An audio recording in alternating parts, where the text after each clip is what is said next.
Welcome back, everyone, to Vox Markets. My name is Paul Hill, and on the voice of Wall Street, I am delighted today to be able to speak to Adam Parker, CEO of Trivariate Research and one of the US's smartest investors. So welcome, Adam. Thanks for having me. Yeah, well, I tell you, we need some help because there's a lot happening on the markets at the moment. It's driven in part largely by the rising inflation expectations, which is pushing up the 10-year yield on treasuries. But what's your sort of take on the market and the outlook in particular for equities going forward?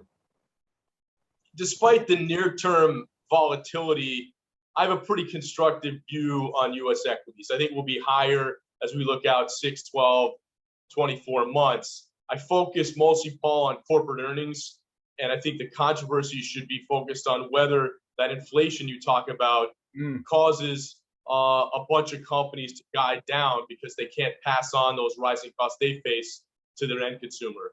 Generally, I'm pretty optimistic.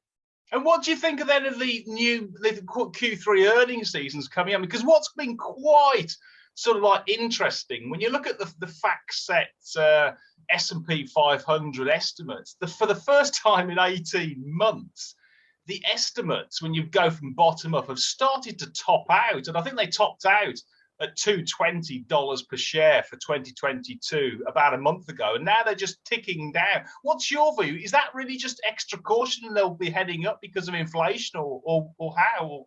Yeah, Paul, I mean, the way I think about it is, I think the forward earnings estimates consensus started gathering information in 1978. And I think all but 8 years since 78, the out year estimates were too high and then they came down. Yeah. For a little bit, the only time they were too low is off bottoms when the analysts all get too bearish at the trough. Yes, exactly. Which again, we saw last year. So I'm not that concerned that the estimates are too high. I think normally markets discount that. Normally guys get too optimistic at the top. But as long as the earnings are going to be higher next year than this year, I think the market can work. I think if people start being more afraid that the earnings will actually decline 22 versus 21, then you've got a problem that you'll see a more meaningful correction.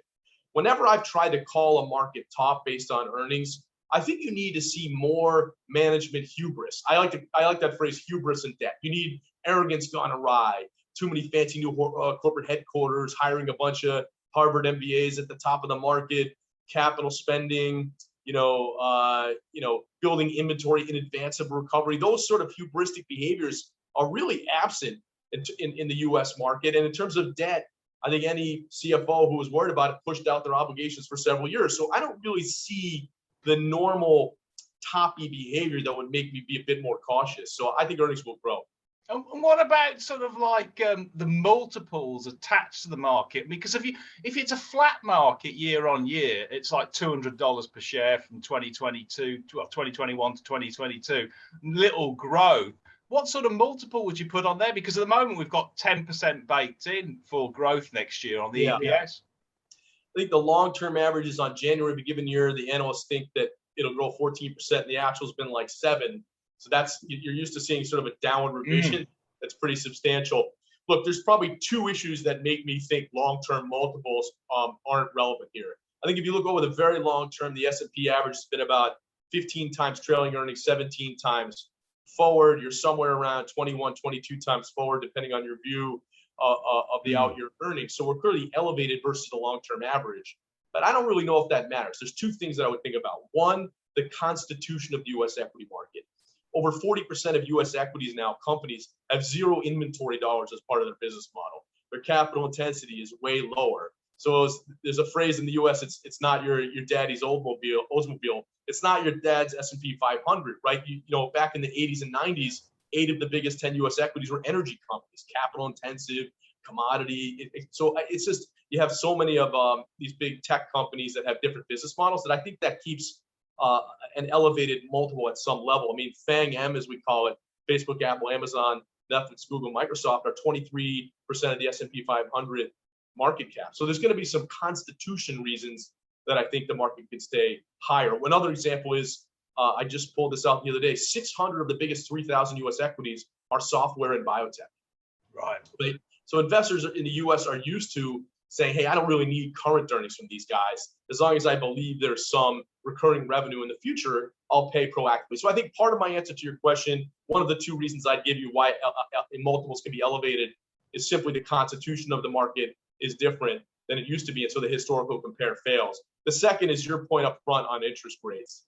And there's a pretty long history of looking at real yields versus price earnings ratios in the market. We call it a PE smile, meaning when you have extremely high or low real rates, that usually is accompanied by higher multiples. And that's where we are in the US today. I just don't think other asset classes look super attractive. You ask me, what do I get with US equities? I'd say, well, here's what I get, Paul. I get a 1.7% dividend, I get a 2% net buyback, and I get a call option on earnings growth being something low, mid-single digits. Maybe it's 0 if things are bad, maybe it's 10, it's probably in between. So that combination, 6, 7, 8% total return, looks a heck of a lot better to me than almost every other major asset class out there, including the entire bond market, which is one of the reasons I think you don't want to get too bearish on US equities. Yeah, I think with the even the US Treasury at say 1.5%, but given the break-even inflation's are nearly 2.5%, you're going to get a negative real return of 1. Yeah, just it's return-free risk, return-free. And so I just don't see why you would do that. I don't know anybody who says to themselves in their personal account, "Geez, I'd like to own a lot of the 10-year and hold it to duration." Yeah, they don't even do that over here in Europe either, that's for sure. Now, right. So what's just moving now to sort of the process of sifting through, in that sort of like context of a positive outlook over a 9 to 12-month period for US equities, what's the sort of process that Trivariate Research uses to be able to decide what a good investment idea is and put people's, put your money in, and also areas to avoid? What's the sort of like the structure, the methodology that you guys use? Thanks for that question. I mean, so Trivariate stands for 3 variables, and it kind of speaks to my background, which is fundamentals, quantitative, and macro. So we try to use all 3 of those lenses when we look at equities. The quantitative, I have a PhD in statistics. I published quantitative research for years at Morgan Stanley. So we try to systematically ingest and process information, know where we are historically, and have that perspective. Obviously, the fundamentals matter. Do you have a new CEO? Do you have a lot of M&A? Do you have changes to the business models or the competitive landscape? And the macro, obviously, we're ingesting about 150 macro variables right now, and we create our own proprietary consumer activity gauge or industrial activity gauge or economic activity, et cetera. And we look and see where we are and what we should do about it, meaning, is there any historical patterns there where we can recommend people, hey, go into consumer, you're going to find it easier to make money there. Avoid home builders, you're going to find it more challenging. So the answer to your question on the process is quantitative, fundamental, and macro, which are the 3 arms of the Trivariate approach. And then you score all, presumably all 3. I don't know, one out of 10, or whatever, and 10 being the best. And presumably, where you get the highest scores, those are your areas that you sort of like decide are the best places. Yeah. One of the things that I think is an advantage we have is I ran a hedge fund called Trivariate Capital, where we use the same methodology. So phase 1 was quantitative. We were ranking 3,000 US equities based on a number of attributes that help you pick winners from losers: balance sheet, cash flow, income statement, sentiment, valuation, accounting, et cetera. The second phase, I mentioned ingesting these macro variables and saying, hey, maybe we should be focusing a little bit more in this area and a little away from that. So let's go to TMT and consumer. Let's stay away from banks or whatever. And then the third phase was systematically looking for fundamental things that cause volatility without alpha, deals of a certain size, new management teams, et cetera. Once we got through that process, we did a lot of custom risk management, 13F filings to see what's crowded, et cetera. And that leads us to candidate long and short ideas. And so that philosophy, definitely infiltrates the way I think about giving investment advice in Trivariate Research. Well, I was just actually having a quick look through some of the areas from your preferred sectors, and energy seems to be featuring quite high, which is, I'm guessing, a sort of like a factor of all 3 of those, because nobody else in the world, certainly for the last 2 or 3 years, has been touching with a barge pole, and therefore, if it's been so disliked, like anything, like we had that big fall this time last year, in March 2020, there's lots of sort of about. What's your sort of thesis on energy, and which sectors in particular? Is it oil and gas? Is it nuclear? Is it geothermal? Is it renewables, or where in energy? Yes. So all of the above. Yeah, I mean, I think there's a phenomenon. You know, I do 4 or 5 investor meetings a day, and I talk to folks all day long. And a number of the large firms have exited the energy sector. They, you know, think it's not environmentally and socially and governance, you know, sort of responsible. They're worried about the terminal value of oil. They've decided strategically for asset gathering reasons to exit that space. A number of the bottom-up stock picking hedge funds just aren't positioned to own energy because they don't have oil analysts. And so I think that trend is really accelerated and has caused a sentiment issue to the sector. Now, a strategist in me would say, if you just kind of look clinically, all right, well, what do I have right now? I have the triple crown. I have upward earnings revisions, positive price momentum, and cheap valuation versus history. You don't really see too many industries in the last 10 years in the US equity market where I have all 3 of those. You combine it with this notion of sentiment being somewhat cautious, and it's certainly an interesting area where there's controversy. When I think about what's really going to happen there, though, Paul, I think it's, you know, I try to think about things in terms of probability, statistical expectation, et cetera. I think there's a realistic chance because of policy that, you know, we remain constrained on the supply side and oil goes way higher. The correlation between the change in net income of the energy sector and the change in the oil price is 0.8. So the companies are going to make way more money. The question is, if there isn't a lot of institutional investor appetite, probably the stocks are okay, but they just get cheaper and cheaper. And I think the next phase will be, what do they do to, you know, change their stripes, so to speak? Do they go buy other alternative energy businesses? Do they try to appear more ESG friendly? So I think there'll be a investment banking, private equity palooza in that area. Probably E&P is the area where you can see 20-25% free cash flow yields in either privatization or other areas. But you know, one thing that I think is interesting we showed in our work recently is when you look at what to do for the 6 months after oil rises, you can still buy the cheap energy stocks that have upward revisions. So I think the playbook's pretty easy, and you just buy the cheap energy stocks, and some of them are in E&P, some are in you know, drillers and rig companies where rig count's going up. The integrateds will participate, but probably go up less. Right. Okay. Because they effectively the beta and is less on those particular areas, I guess, than the sort of the upstream. And I do notice actually, because you've got basically with the likes of Exxon and Chevron. I mean, the dividend yields there are really, even though the shares have increased, the dividend yields are still really good if you're looking for income, I guess. Yeah, I think in the U.S. equity market, you know, there's that point though. I don't know what it is in Europe. I think it's a little bit higher because culturally there's less buybacks and more dividends in Europe. But in the U.S., somewhere around 4.5–5%, you start worrying that the high dividend is not a good thing. It's the price declining, telling you that there's a future impairment possible to the dividend stream. So, so we'll see. I think for me, if you're bullish on oil, the integrateds are going to go up the least amount. And if we're trying to make money, I wouldn't own those. Okay. And then just moving on to another sector, which is related, it's obviously in materials. And I know you quite, you'll take us through those, because I know you quite like the steel and the copper sectors. Yeah, I think it's hard to time those things. I think the classic notion, Paul, would be, oh, well, I just sell cyclicals when they're cheap, because that means, you know, they just, you know, are over earning. And for sure, some of them are. I think each metal is a little bit different, but I think a Steel Dynamics or a stock like that, the sell side consensus analyst expectations were for something like $3 a share in January of this year. There's something like $13 now. Yeah. Right. So they're going to generate 1.8, 1.9 billion of free cash flow. That's their entire debt stack.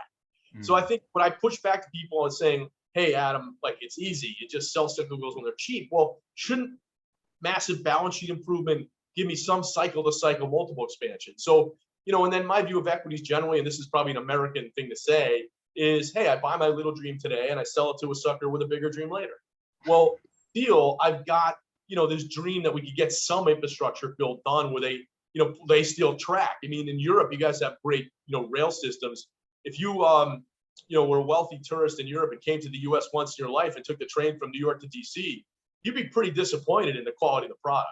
So I think there's some chance that the infrastructure bill could help, and that's the dream that I want somebody to believe later.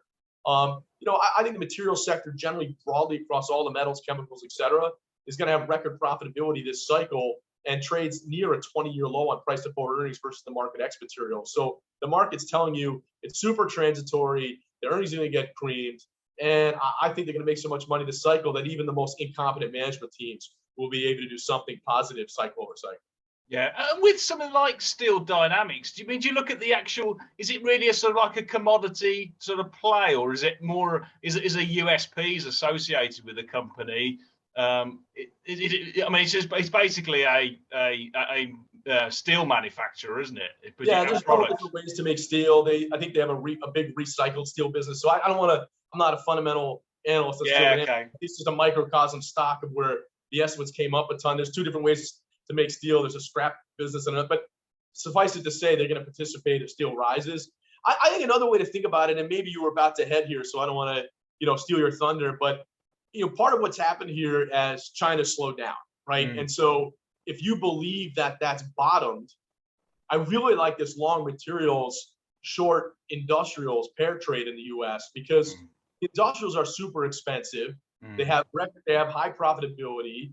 And in order for them to work, you kind of need to believe China recovers some, right? So if China recovers, the materials are way cheaper and should go up more. If it doesn't, or if it stagnates, then I'm paired off a little bit. So, for the guys who can short stuff against the longs, I really like that long material, short industrial, particularly machinery and capital goods in areas where, you alluded to a bit of a softening in the economy in terms of industrial activity and the like.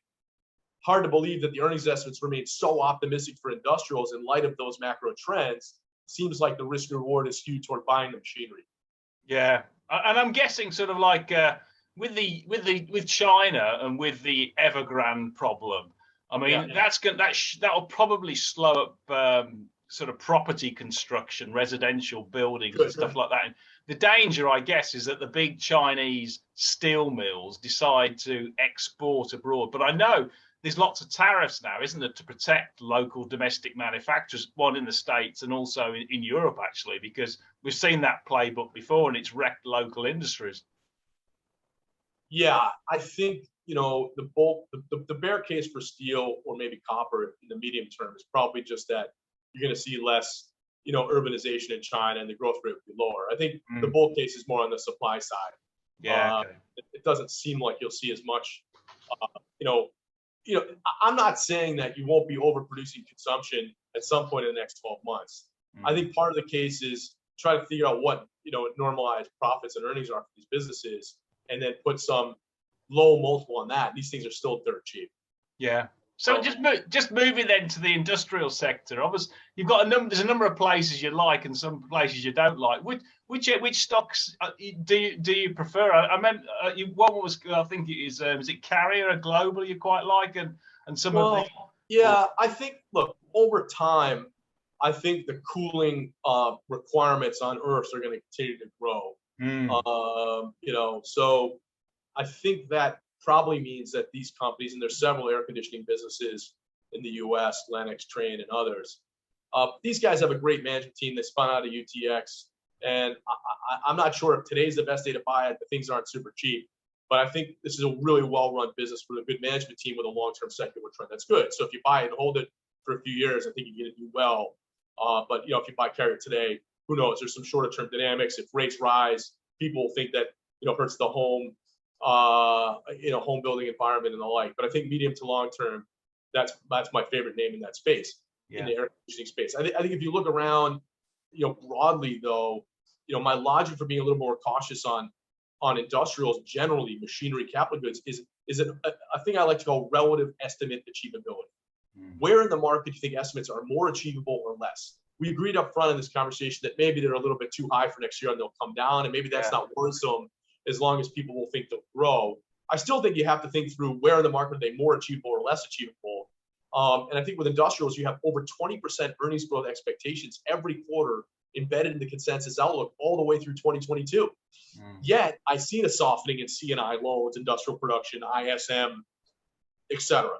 So, I'm worried that some of the industrial activity trends have softened a little. The estimates are super optimistic. Margins have already recovered. Valuations are high. There isn't a ton of M&A, and the companies have also levered up, so their balance sheets have gotten worse. That's not a great cocktail for being overweight. Now, maybe they go up a lot the day they announce an infrastructure bill. If we do get that in the U.S., maybe China helps them out. But if that's the case, I think I'll get paid 2 to 1 on metals. Right. Yeah. I mean, the other thing I suppose with industrials you've got to watch is that how much of forward demand has been brought forward into like back end of 2020 and back end of 2021, because if it's capital goods orientated, probably quite a lot, and you might see an air pocket in order flow. The key to cyclicals, I used to be a fundamental semiconductor analyst. That was sort of my formative job on Wall Street, and there's some similarities to industrials and semiconductors, which is you want to look for what I call air in the backlog, right? So right now you see a lot of shortages.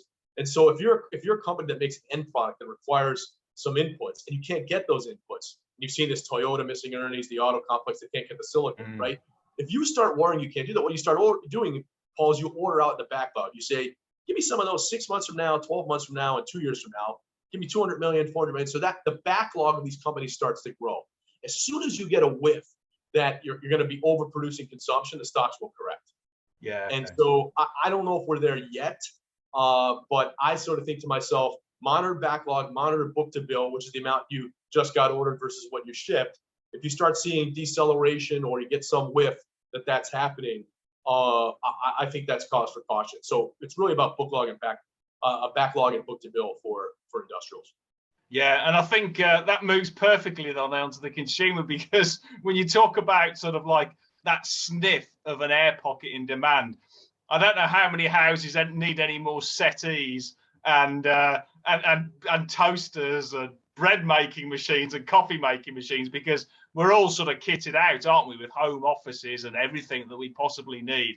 And so what's your sort of view on the sort of the consumer sector in terms of we've still got very high savings rates, but high inflation, and this side of the pond I've noticed, and it has happened for the last 3 or 4 months, is that people aren't really ramming into restaurants because they're not prepared to pay $300 for a pizza. Yeah, you're probably right. And I live in New York City. You're in London. Those are 2 cities that are probably not what the average American consumer, thinks about. So you have to kind of divorce yourself from your own biases and try to look more holistically. I think generally, in absolute terms, the U.S. consumer is in quite good shape. The Master Trust data that comes out monthly shows that the 90-day credit card delinquencies are basically at all-time lows. I like that as a proxy for having trouble making their minimum, obligations to the credit card company. So I don't see a lot of stress there. Clearly, retail sales peaked in May, it softened a little. Clearly, a wage growth and employment has paused a little, although in absolute terms, things have really markedly improved from the trough. So, I'd say the consumer's softened a little, but it's still pretty strong. Obviously, we had an issue here in the U.S. where we gave direct checks to many Americans as part of a fiscal stimulus.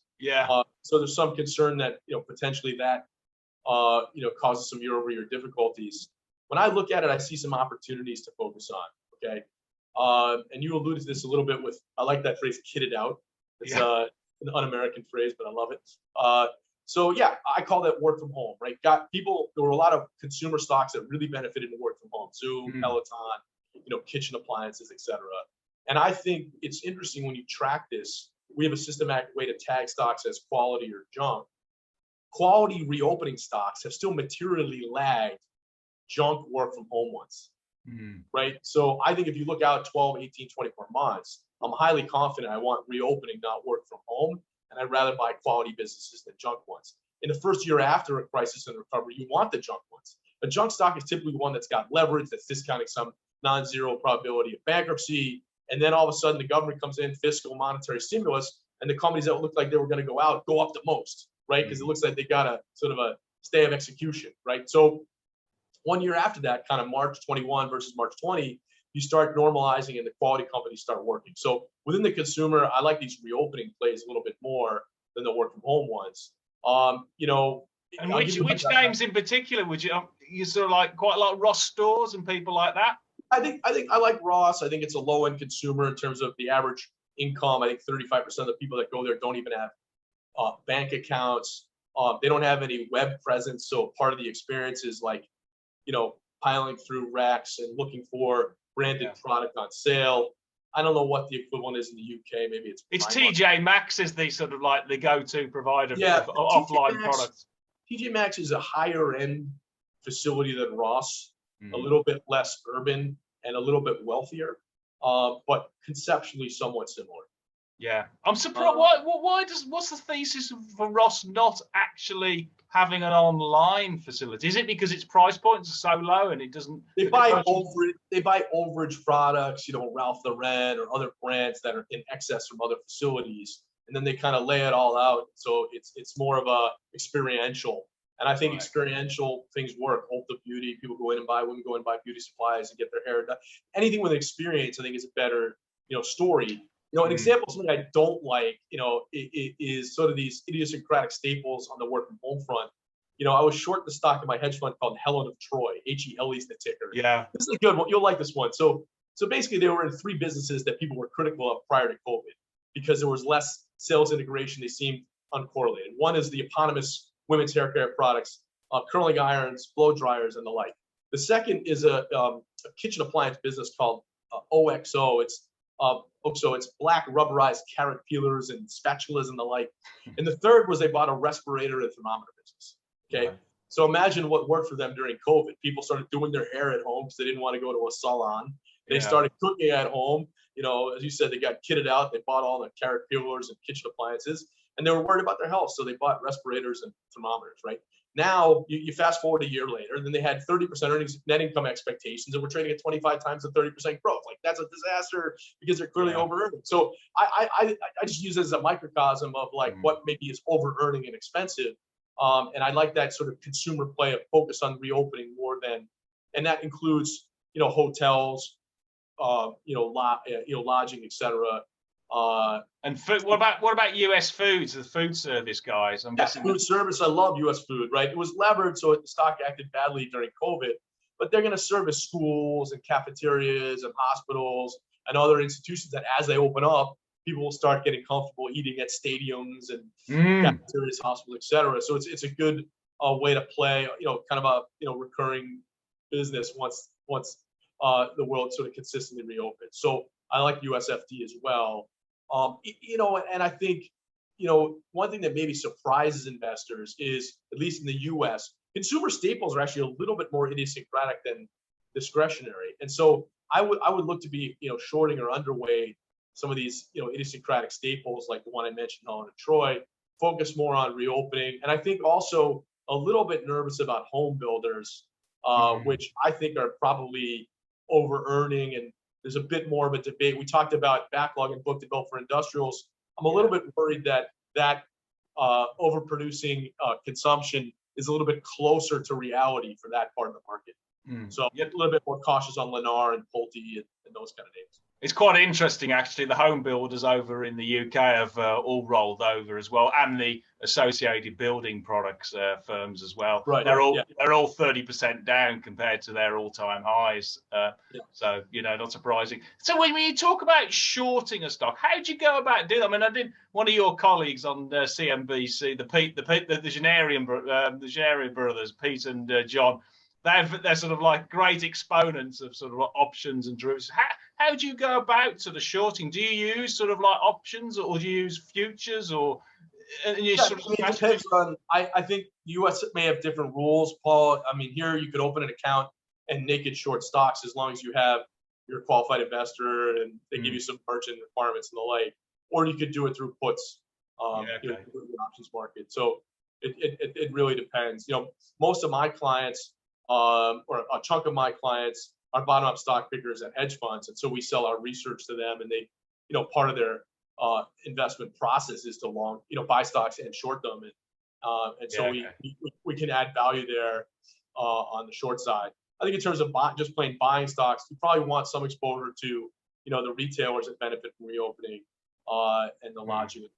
I think globally things will continue to reopen over the next year or two, and you know, I know we're not supposed to overweight New York, but the restaurants are packed. Okay. Broadway's open. The traffic is massive. So it feels, you know, the weather's stunning. It just feels close to party time. People are back in, you know, kids are back in school and the like. So I think once international flights open up, I think people will want to come here, and I think people will want to travel, and I think the airlines make sense and the like as well. I think you're going to get a ton of people from Europe coming over to Disneyland and Florida. That's for sure. Yeah, we're all desperate to get out and to go yeah. around. Yeah. Yeah, and for us, it's the same. We romanticize that there's a 4-day weekend in Rome coming in the spring of 22 or whatever. Yeah, and then just moving to the final sort of sector, the banks. Now you've got obviously you have your sort of money center banks, and then your large global guys. Yeah. What do you like in that area, or if anything at all? Look, I think the challenge when you talk to bank analysts, Paul, in the U.S. is they focus just on small movements to 2-year and 10-year, and the slope and level of the curve. And they think about what that means for net interest margins, and you get short-term moves in the stocks. If 10-year yield backs up, people say, great, the banks are going to work. And so they work pretty well in Q3 because you got a bit of a backup in the 10-year yield in the U.S. Yeah. In the second half of September, right? If you think about holistically, though, what you really need there is loan growth. And to get loan growth, you need demand for loans to pick up. And so probably that's going to follow some savings and sort of, more demand. Obviously, you've got payments companies here in the U.S. that are big. You've got crypto and other ways that people are thinking about borrowing and transacting. So I think there's been a bit of a loan growth dampener for the big banks. When I look at their balance sheets, so the Tier 1 capital ratios, when I look at their profitability, so return on tangible book, the largest banks look a lot better to me than the regionals. We have a ton of banks, ton of public bank equities, 300 plus in the U.S. And so I think that they do not look as attractive as the big ones. If you want to play a recovery in banking, you think yields back up, there's only 2 stocks to buy: Citigroup and Wells Fargo. They're going to go up the most. Right, and they seem to be trading at really low sort of like price to book rate. Because I think there's a phrase that we use called cheap for a reason. Yeah. Right. They've got complex balance sheets. They've had some criminal investigation. It's classic stuff. But I think if you believe, that you're going to slowly get a backup in yields, and I don't think it will be very big personally, but if you think you get that over a 6 to 12 month period, they're going to participate. I as a former Morgan Stanley employee, I was a strategist at Morgan Stanley for a long time, and I just sold my stock at 104 about 10 days ago. I held it for several years. Not because I don't think it's a great company, but the stock is one of the big banks that really really recovered strongly in the last 18 months. So probably if you're playing the valuation game in banks, which I think you should, it's Citi or Wells and not the regionals. Right. And what just longer term in terms of the actual banks, with all the sort of moving parts about fintech and potential sort of like crypto and all this, what is going to be sort of the steady state level of return on equity? Because it did used to be obviously pretty good in the big banks. I mean, JP Morgan has set the bar, I think it's about 13-14%. But you've always had sort of like Citi at sort of like less than 10%, and Bank of America and people like that. I mean, if we can ever get over to double digits, the prices are going up clearly, but people are obviously very skeptical. The price of tangible book would go up. Yeah. I think the businesses that these companies are in, whether it's wealth management and the big registered, investment advisor business, whether it's asset management, whether it's, commercial banking, real estate, there's just a lot of competition in all those businesses. So, I think their ultimate growth won't be that high. They're going to keep focusing on cost cutting in other areas. Maybe there'll be some more M&A and the like, add to the balances and deposits and stuff. But I just don't see, the return on tangible getting massively higher. Now, maybe that'll change if interest rates rise, and that's kind of what you need to believe that these things trade at big premiums to the market. Right. Okay. Well, then just finally, then just move into sort of the top level risks, macro risk for people, and what sort of like leading indicators should investors sort of like hone in on to give them a sort of an early read of what may or may not be happening in terms of the equities and the stock market going forward. So I really just focus on that corporate earnings side and whether the inflation on raw materials and on labor can really offset the revenue. The number one thing that matters for buying U.S. stocks is, will the gross margins expand? Okay, and will they expand above the consensus outlook? Those are the stocks you want to buy. So we're kind of quantity. So we do a regression between change in sales and change in income. We look at the slope of that line. That's what they usually, drop through to the bottom line. And we look for companies that can beat the historical average. So I think it's all about gross margins at this point in the cycle, because we know there's inflation in labor and because we know there's inflation in raw materials and the like. So it's a gross margin focused world. I'm not going to answer your question the way others would, which is it's all about interest rates. The big firms, JP Morgan, et cetera, they have hockey rinks full of people who memorize the name of everyone on the Fed and what they're saying and what their dots are and all these useless things that don't help them forecast anything. Okay, so I don't really want to try to call interest rates. If you ask me, maybe they back up a little bit in the short to medium term, but I don't see how we get a 10-year yield that's way higher here in the US unless you get much higher growth. Right, okay. So I think you got to focus on a lower for longer. Maybe it backs up to 2 or 2.25, comes back into 1.7. We're not going to see interest rates here 4 or 5% in the next several years. Yeah, and I'm just going to do a final. The one sector that we haven't talked about that is really sort of fits, I think, the three model is sort of big pharma, because they've got good pricing power, i.e. they should be able to move on with the inflation, plus the valuations actually, and a lot of the big pharma look ridiculously cheap. Well, I mean, below market multiples. What's your view on pharma at the moment, or biotech pharma? Yeah, I think it depends on the security, but my bias is with you on like a Pfizer. I don't know what you guys think, but here in the US, we think they kind of like saved planet Earth, and the thing is super cheap. We just have a lot of politics in the US. I know you guys do across the pond too, but the politicians tend to focus on drug pricing, Paul, and they think that that's going to get them more votes by focusing on that. In aggregate, drug pricing hasn't really come up with generics in a long time. But I think there's a fear. The reason these things are cheap is there's a fear that stuff goes off patent or they don't take pricing.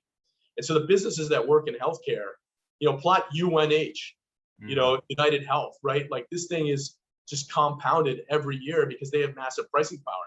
As a small business owner, where I have healthcare for my employees, they have massive pricing power. They raised the HMO, they raised pricing 17% over a 2-year period.